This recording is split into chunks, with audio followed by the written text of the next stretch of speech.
哥林多後書4章7節咁樣話俾我哋聽：我們有這寶貝放在瓦器裏，要顯明這莫大的能力是出於上帝，不是出於我們。所以我哋相信每個孩子只要仰望上帝，就能夠成為榮神益人嘅僕人領袖。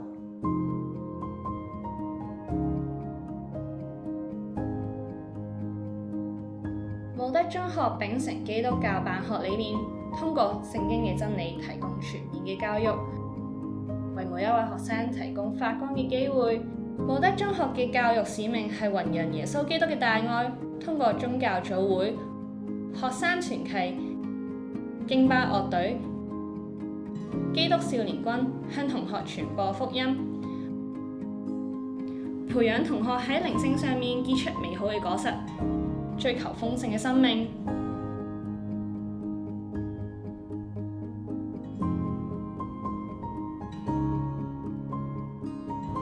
我哋深知每個人都係上帝獨一無二以愛設計嘅，必定有佢嘅可愛之處，必定有佢嘅發光之處。踏入學校門口，我哋可能只係微弱嘅光芒，但係可以逐步照亮前方嘅道路。呢個全因為學校實踐創知展能嘅教學理念，通過多元化嘅教學策略，例如自主學習、合作學習、探究學習、體驗學習、戲劇教育、生命教育等，激發學習嘅興趣，裝備豐富嘅知識。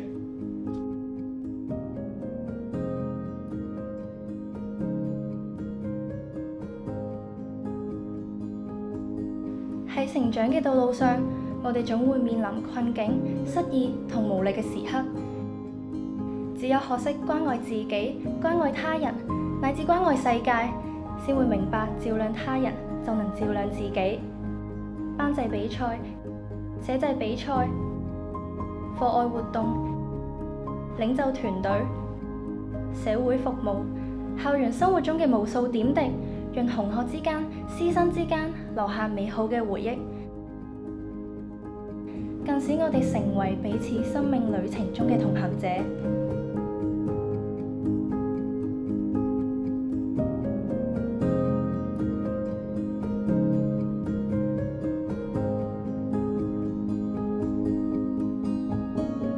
慕德大家庭相互支持和鼓勵，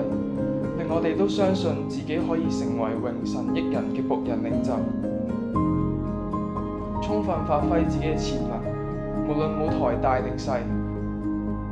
無論係學習活動定還是服務，都會全力以赴，力爭卓越，